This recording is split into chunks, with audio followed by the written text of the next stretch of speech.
Baik, perkenalkan nama saya Ikomang Trias Sutawangsa, NIM 1221056.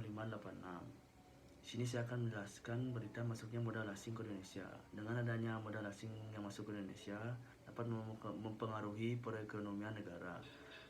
Karena dalam ekonomi makro, modal asing juga berperan sebagai salah satu komponen dari pendapatan nasional, produk domestik bruto (PDB) atau gross domestic product (GDP). Investasi memiliki hubungan positif dengan PDB atau pendapatan nasional. Jika investasi naik, maka PDB akan naik, begitu juga sebaliknya. Jika investasi turun, maka PDB akan juga ikut turun. Yang kedua, dampak adanya modal asing yang masuk ke Indonesia yaitu peningkatan pendapatan negara dan daerah. Pajak adalah sumber utama pendapatan pemerintah. Pajak diperoleh dari berbagai sumber, termasuk pajak pendapatan PPh untuk perusahaan asing.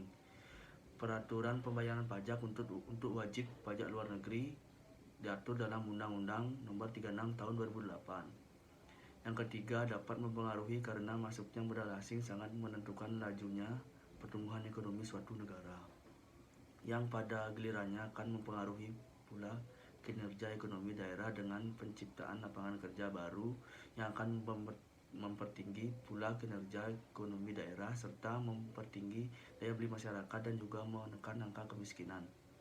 Yang keempat, masuknya modal asing ke Indonesia tidak berdampak karena siklus keseimbangan dua sektor hanya dijalankan oleh dua pelaku, yaitu rumah tangga dan perusahaan, serta dalam kegiatan perekonomian tidak melibatkan pemerintah maupun perdagangan luar negeri atau modal asing.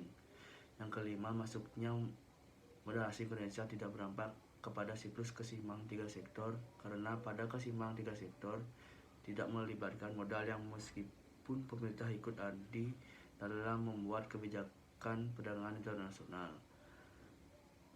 Berikut yang saya sampaikan, jika ada kesalahan mohon maaf. Saya pamit. Terima kasih.